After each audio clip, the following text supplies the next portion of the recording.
Apollo medics hospital Lucknow ने बच्चों के विकासात्मक विकारों की समस्या का समाधान करने के लिए चाइल्ड डेवलपमेंट क्लिनिक की शुरुआत की है।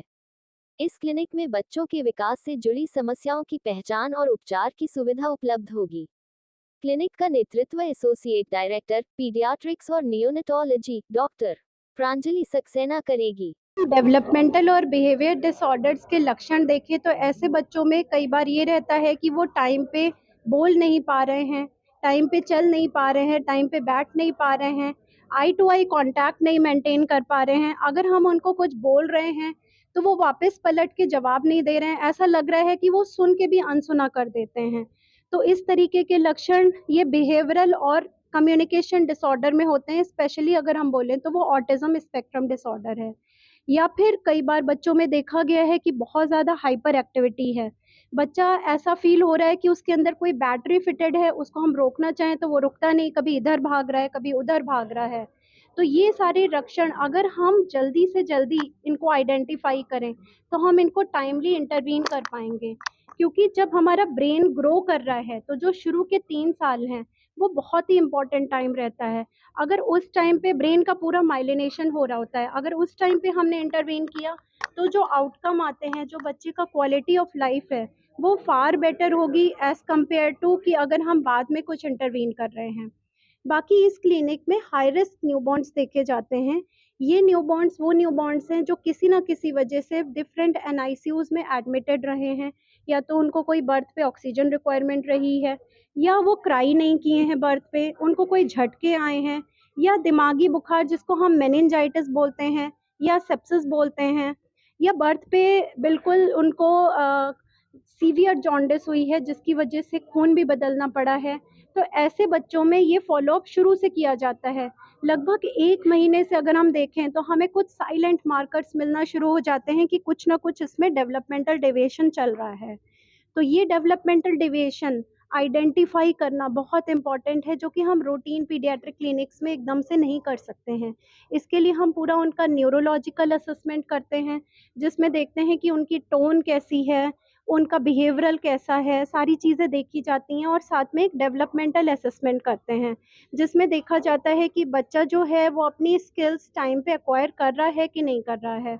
जैसे कि अगर एक छोटा-सा एग्ज़ाम्पल दूँ कि 2 महीने पे सोशल स्माइल आने लग जाती है। 4 महीने तक आते-आते गर्दन सँभलने लग जाती है। तो इन चीज़ों को अभी पेरेंट्स बहुत नहीं एकदम से अवेयर हो पाते हैं जब तक हम उन्हें प्रॉपर बताएँ नहीं जाके। तो ये साइलेंट मार्कर्स इन क्लिनिक में हम अलग से उनको असेस करके, उसी टाइम पे उनको इंटरवेंशंस जो भी लैगिंग हैं या जो भी डेवलपमेंटल डेविएशंस आ रहे हैं, अगर हमने उनको प्रॉपर बता लिया, तो हम उस चीज़ को आगे बढ़ने से काफ़ी हद तक प्रिवेंट कर पाएँगे, जिससे बच्चे की क्वालिटी ऑफ लाइफ काफ़ी हद तक इम्प्रूव होगी। मैम, नवजात बच्चों के अलावा थोड़ी और बड़ी उम्र के बच्चे या किशोर बच्चे, उनकी भी अगर कोई समस्या है तो उसको लेके क्लिनिक में कैसे फ़ॉलो बिल्कुल, करते हैं? ऐसे बच्चे जो किशोर उम्र के हैं, उनमें आते हैं mainly learning disabilities. Learning disability आप सबने सुना होगा कि किसी-किसी को कैलकुलेशन में प्रॉब्लम है, डिसकैल्कुलिया, या किसी-किसी को राइटिंग में प्रॉब्लम है, किसी-किसी को अल्फ़ाबेट्स जो है वो पी का डी बना देते हैं या उल्टे समझ में आ रहे हैं, या कोई-कोई समझ तो रहा है लेकिन चीज़ों को ग्रास्प नहीं कर पा रहा, उसकी मेमोरी उतनी स्ट्रॉन्ग नहीं हो पा रही है। तो उन चीज़ों को भी मेडिकली असेस किया जाता है। इसमें ये देखा जाता है कोई मेडिकल डिसऑर्डर तो नहीं है, साथ में कुछ और उसको एनीमिया तो नहीं हो रहा है, उसको हाइपोथायरॉइडिज़्म तो नहीं हो रहा है, जो कि एज़ अ पेरेंट हम नहीं समझ पा रहे हैं इतनी जल्दी। ना कि डायरेक्ट बस उस बच्चे को एकदम से स्कोल्ड करते रहना या डाँटते रहना या उस पे प्रेशर बनाते रहना, साथ में उसको कोई मेडिकल इलनेस है या कोई बिहेवियरल प्रॉब्लम हो रही है उसको, या कोई डेवलपमेंटल इश्यू हो रहा है, इस चीज़ को पहले हम पॉइंट आउट करें, उसको ट्रीट करें अकॉर्डिंगली।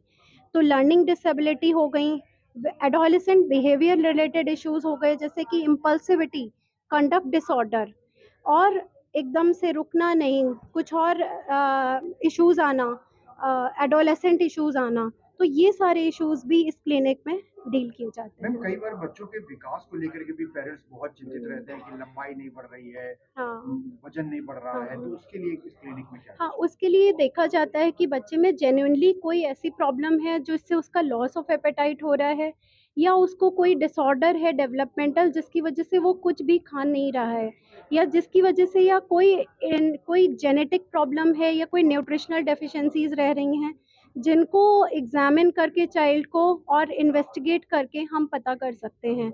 और इस तरह विकास को भी हम एड्रेस करते हैं।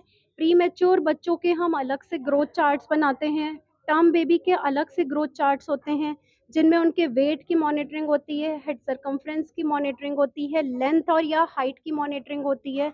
तो इन ग्रोथ चार्ट्स के थ्रू हम ये पेरेंट्स को बताते हैं कि आपके बच्चे का वेट इतने सेंटाइल पे अभी चल रहा है, या ऐसे-ऐसे इम्प्रूव हो रहा है, या अभी ग गिर रहा है, या ये ओबेसिटी की तरफ जा रहा है।